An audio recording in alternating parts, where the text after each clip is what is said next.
So let's talk about Jordan Montgomery. So what Tim Britton did is he went back through time, not all that long ago, to see what a pitcher similar to Jordan Montgomery, what he fetched, so to speak, in the trade market during the final year of his contract. So Tim Britton's comp was J.A. Happ, but not the one that came to the Cardinals in 2021. Oh. The J.A. Happ this is the 2018 J.A. Happ, who's really, really good for the Yankees.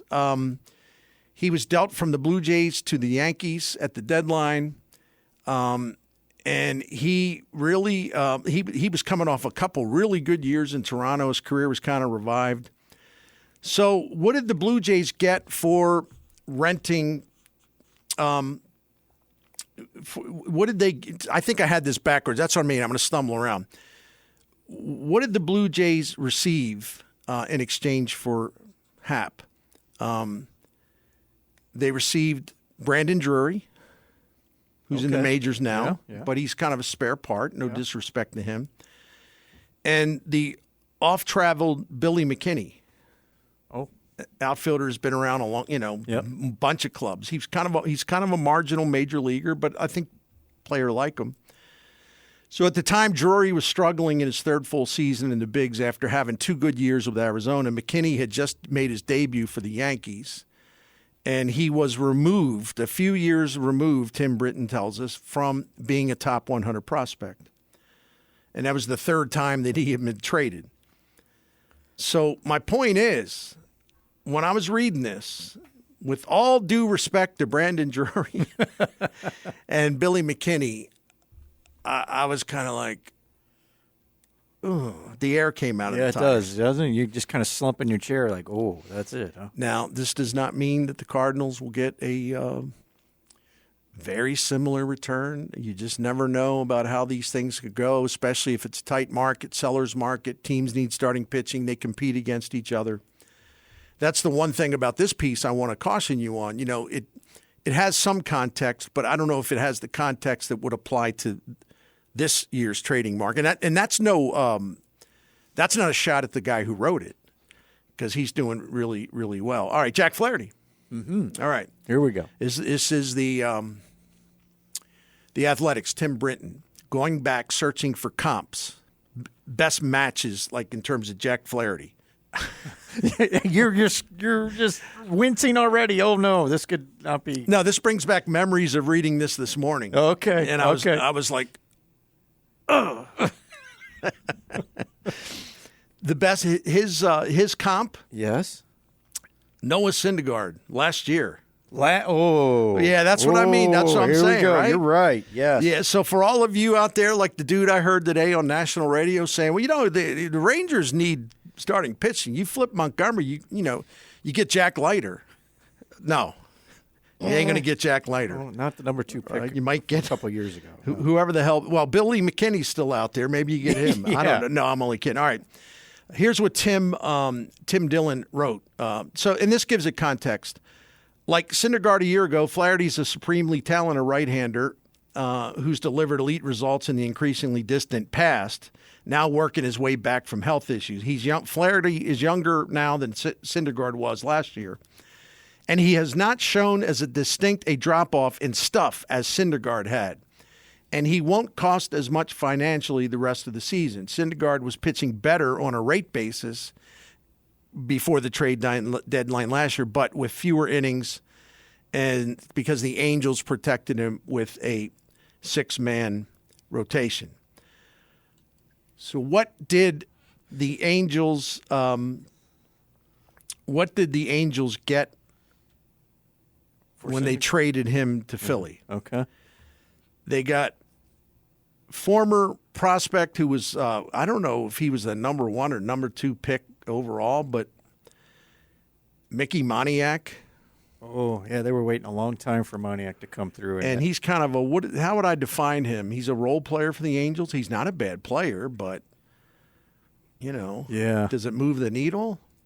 And then the other player that the Angels got was a lower A outfielder named Sanchez, who's and even he said that this is probably on the low end. Tim Dillon writes, this is probably on the low end for a Flaherty trade. So he thinks maybe the Cardinals can get more. But if that's the starting point, like I said, everyone temper your expectations. That way, if you do, and something much better comes out of this, right, you'll be surprised. And that's much better to be surprised than, like, deflated, correct? Yeah. Lower the expectations. Now, Tim Dillon put Dylan Carlson and Lane Thomas in the same bucket because there is contract control. Yes, both there of is. them. So his like in other words, the trade comp for both of those guys is Tommy Pham in 2018, and that was the Tommy Pham that the Cardinals traded for Justin Williams and Hicks Cabrera. So the point being, that then would be the comp, what you should expect if the comp needs, the comparison means anything. When the Cardinals traded Tommy Pham at the deadline in 2018, they got Justin Williams, who was actually the main piece in that deal, and Hicks Cabrera, who, look, he sort of went knucklehead, but he was good for a while. He helped the Cardinals for a while. Knucklehead factor kicked in, and that's all she wrote. I don't know. Like, as he points out, Tim Dillon, he said, when the Cardinals, they got AAA outfielder Justin Williams and Cabrera, and they were both considered solid prospects at the time, although they were outside various publications' top 100 lists. So maybe you take it in generalities and you look at it and you say, well, maybe for Dylan Carlson, they're not going to get as much as you would think. I don't know. I have a feeling they could get a top 100 prospect or two. I don't know. I think that listen, we're disappointed in Carlson, but you have to look at it from the other team's perspective. There's a lot of teams that really like him. All their scouts loved him. They don't. Their view is like the Cardinals don't know what they're doing, which there's obviously some basis for that, and they can't get him going in the things that are flawed in his game, like hitting better against right-handed pitching. So other teams see a 24-year-old dude who got quite a while to go before he's eligible for free agency or even arbitration, right? Mm-hmm. And they think they can make that work. They can do something with him. So I would be really surprised if the Cardinals' return for a Dylan Carlson was this skimpy, let's say. Yeah, it's a good way of describing it. Of the three you talked about, here's what stood out to me, and I know we're comparing different things. Cabrera was the only pitcher that was available in these deals, and this team is going to need pitchers in return. And I wonder, and we're talking position players as opposed to pitchers, I wonder if there would even be, a team who would go, well, I got some pitchers for you, because that's what the Cardinals could be. You know what I mean by that? It was we got some outfielders who go, well, we got plenty of those. That's the hope. And the one thing I remember I mentioned this yesterday in addition to bloviating for long periods of time about the Cardinals' rather bleak history and yes, giving away players, all and, true, hiring managers, things like that. Jordan Hicks. But anyway, I'm sorry, I got disconnected from my own brain. No, I was saying Randy Flores, to me, looms as a large X factor in this trading deadline season. Because if the Cardinals are searching for pitching and they want young pitching that's not all that far from the big leagues and pitching that they really get excited about, and pitchers maybe they've liked in the past, although they said that about Libator too. So right, that's we wanted to draft him in the first round, and Tampa Bay beat us to him. Uh-huh. Well, good for Tampa Bay, yeah, because they got Randy Rosarina out of that, and you got so far nothing. Hope it changes. Yep. All right. So Jordan Hicks, who is in his final season, the comp from Tim Brinton of The Athletic, the comp is Craig Kimbrell, the year that the Cubs traded him to the White Sox. I think he may have had the year wrong, so I don't know if that was 2021 It seems like that's about right. Or is it 2022? It wasn't last year. Whenever that was, it doesn't matter. He went from the Cubs to the White Sox. It was a really big deal at the time. At the time of the trade, Kimbrel had an 0.49 ERA, and his WHIP was 0.70. And he had an additional, and this makes him different than Hicks. So I don't know if it's that much of a comp. He had an additional, but really expensive year left on his contract. Okay. So Hicks even Tim Britton says, well, Hicks doesn't match that. But what his point is, and he's right about this, since taking over the closer's role, he's been electrifying. He goes over some stats that we've talked about. And like Kimbrel, his period of dominance follows some rocky times you're more than willing to ignore when you're just hoping to ride the momentum for another 2 months. So what did the Cubs get? And again, he had another year remaining on his contract, Kimbrel. They got Nick Madrigal, a top 25 prospect at the time.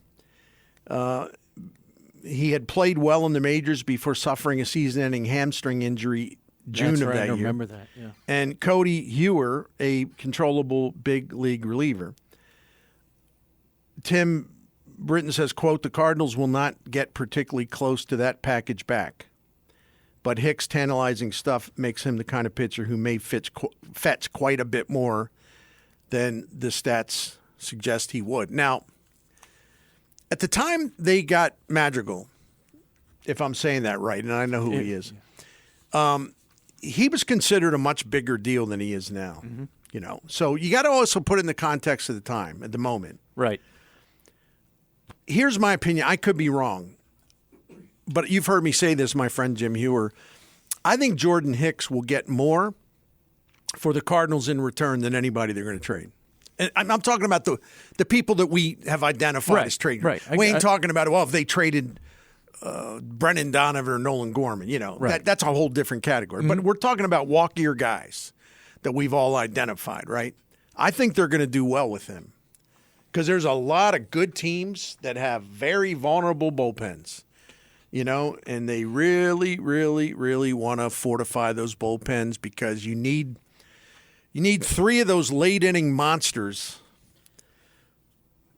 really help you win a championship. It's the way you win. You're 100% right. That is the recipe for success, and he has power arm stuff, strikeout ability, and that's what you're looking for. You're not looking for the days of let's get a soft tossing lefty to get a couple lefties out. That day is gone. Right. You know, right. if you can't throw hard, you can't help me in my bullpen in the playoffs. Cardinals have seen that recently. If you don't have the power out of the pen, you're in trouble. Listen, I give Tim Britton a lot of credit for writing this. Not that I necessarily agree with everything, because first of all, it's like I don't know where to even start when looking for comps, and it's a very imprecise thing, and it's a very difficult thing to try to like sort through all these past trades and try to find something that you think resembles a Jordan Hicks status now, or a Jordan Montgomery, or a Jack Flaherty. But if there's the one takeaway with all of this stuff, if there's one takeaway. And this echoes what our friend Joe Sheehan has said. Walkier talent just simply does not get the big return that fans and a lot of media in the markets of the player that's being traded. It just doesn't get the big return the way it used to. And Tim Dillon's piece here in The Athletic definitely reinforces that view. Now, don't get mad at me for relaying the information. But again, I would say lower your expectations and maybe you'll be pleasantly surprised. I'm there with you on the thought process. I think if you could find a way to get a starter that would help you as a 3 or a 4, I think that would be a victory. Right. I really do. And anything beyond that is fantasy land. But they got to find a way to at least try and find one, and then address the rest in the off season, and that's a whole nother, thing just a whole nother thing that's going to be so huge for them to try and work their way through in this off season. But in fact, I'll get to this text here. This texter asked this question: Bernie, do you think the Cardinals will be competitive next year, or are we talking about 3 years away to rebuild this pitching staff? All due respect, I can't answer the question because I don't know what they'll have. Mm-hmm. Because, first of all, again, this is a two-part process, and both parts are huge. First, the trade deadline, if you can get lucky. If Randy Flores, through all his scouting and all the reports he has on pitchers that he personally and his scouts personally scouted that got drafted by someone else, but it's like, man, I really love that guy. I wanted to draft him, and we couldn't get to him, that kind of thing. If Randy Flores can unearth some pitchers that the Cardinals will do well with, who will produce or who will play a role in shoring up this pitching staff, maybe even exceed expectations, well, then it wouldn't be as a formidable, imposing situation. I mean, they might be able to compete right away, but it's not. It's just going to be it's not going to be just trade deadline. It's also going to be in the off season.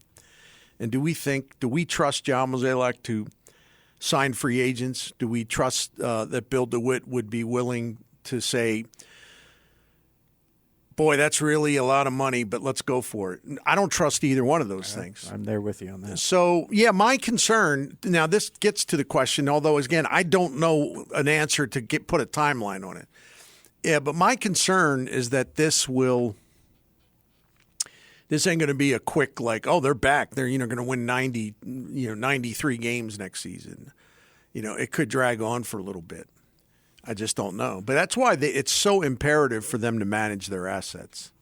And to do well with their assets. And the other thing is that, again, we've talked about this too, they may have to get out of their comfort zone. The problem with that, and I'm a good example of this, of the problem, if to get something really special, you have to give up something that the other side views as special. And the two guys that always come to mind, well, there's three, although I don't know that there's this vast interest. Look, baseball people around MLB, they love Lars Nootbaar. I just don't know if they're as high on him. But the three guys that would get somebody's attention where they're willing to give you something higher shelf would be Gorman and Donovan and Nootbaar. Now, Cardinals fans can sneer about that. You sneer all you want. I don't care.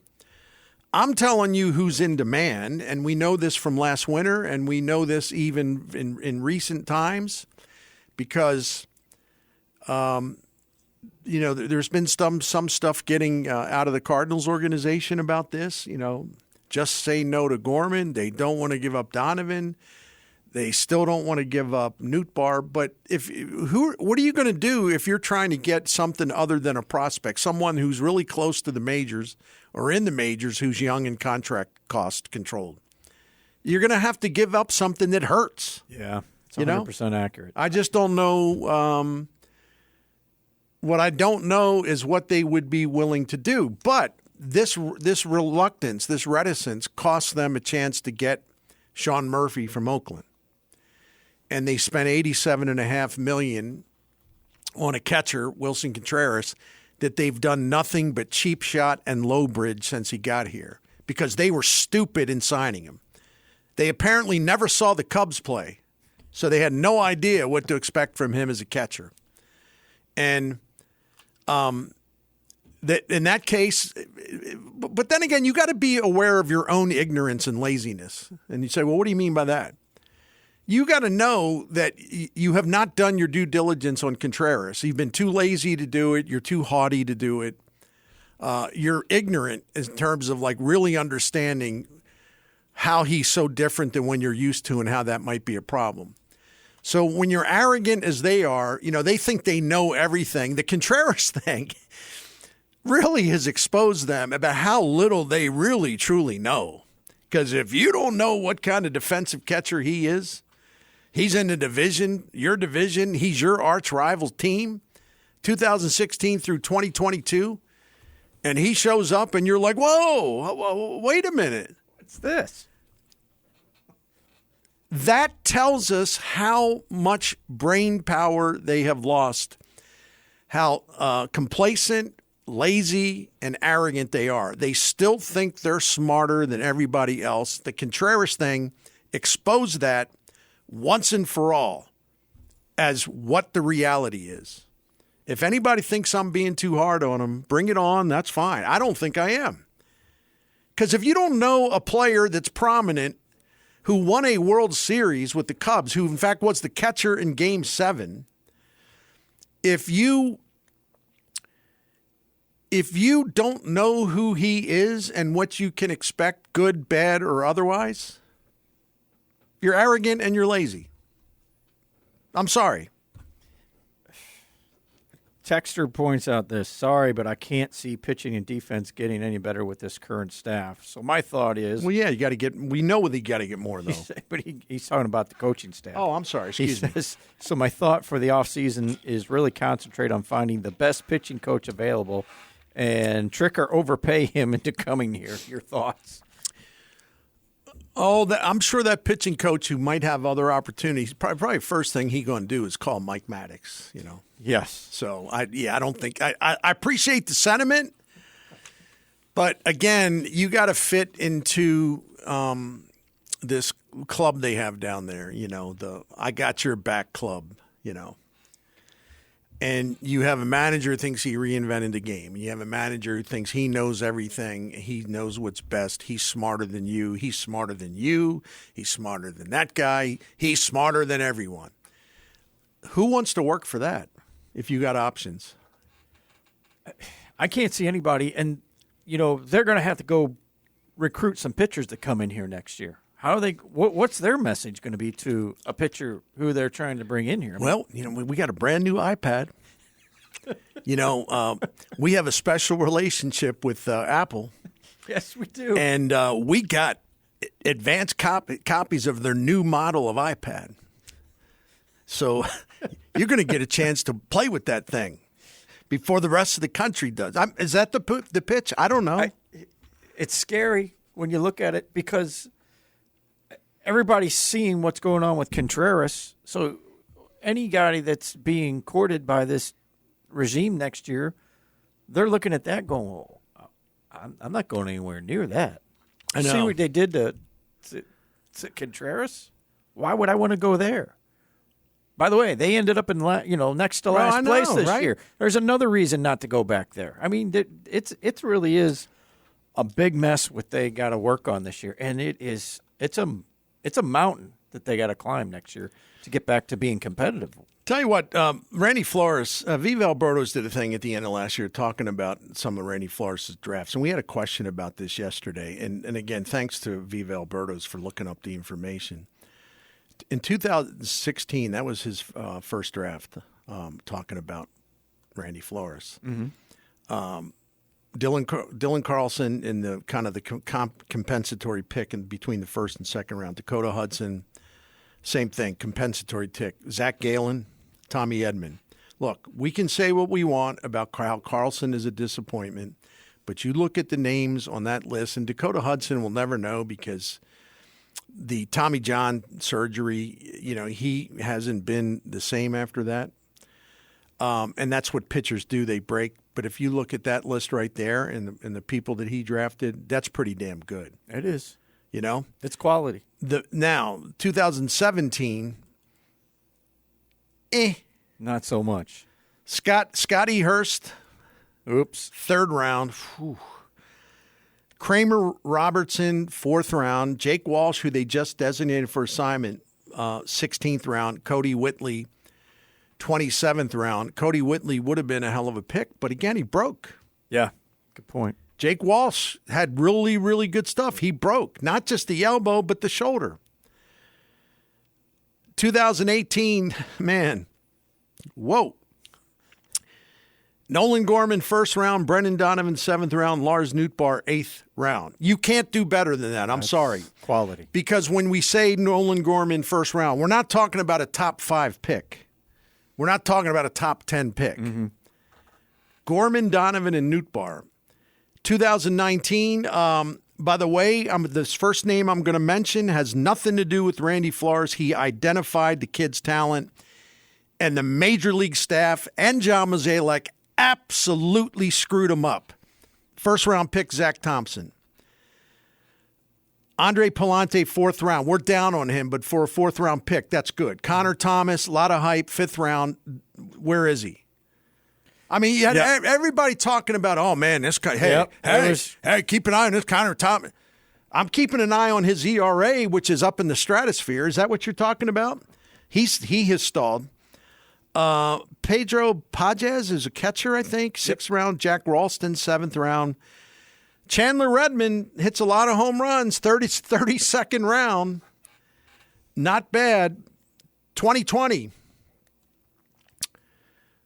The famous 2020 draft. This gets you a raise. Jordan Walker, round 1. Mason Wynn, round 2. Tink Hence, competitive balance pick between the 2nd and the 3rd. Alec Burleson, despite what anybody says, that's still a late 2nd round pick, was pretty damn good.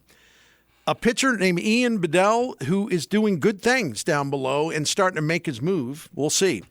I don't know who L.J. Jones is. He was drafted in the 5th round. I could be ignorant. He could be something. I don't know him either. 2021, Michael McGreevy, 1st round. Okay, I'm all right with that. But again, someone needs to update me on like where he is as far as when they think he can be a help to the major league team. But he was drafted in 21. It's not like he was drafted 5 years ago. Got some time, but still, you're right. Joshua Baez, when they drafted him in the 2nd round, they were very honest about this. I mean, he is a high upside but risky pick. But if he comes through, his power set, his skills, his athleticism, but strikeout. But if he can kind of tame all of that, that was worth taking a 2nd round flyer on. Gordon Graceffo, listen, he's got really good stuff. He's the one guy I think can be a big help, but he was sidetracked by an injury this year. So we sort of give him a mulligan for this year. The rest of these guys, I don't know. Alec Willis in the 7th round. Mike Antico, I do know him. Pretty good outfielder in the 8th round.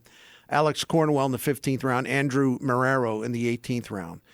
2022, I'm going to say the dude's name wrong. Connor Jerpy. Thank you. 1st round, I think good chance that he can develop into something. Bryson Mott, 2nd round, another guy, got a chance. Pete Hansen, I need to look up, don't know. Jimmy Crooks, a catcher in the 4th round. They liked him a lot. Mm-hmm. They still do. And Victor Scott.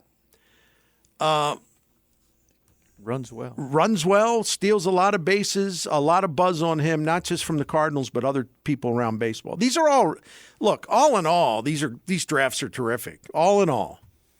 You ain't gonna bat 1,000. You ain't gonna bat 500 probably. 2017 was a rough one, but the rest of them, you're if you can get 2 to 3 guys out of your draft that can play at the major league level, for me, I know most teams want more than that, but my goodness, you do that every year, you're doing some really good things. No, there's no doubt about it.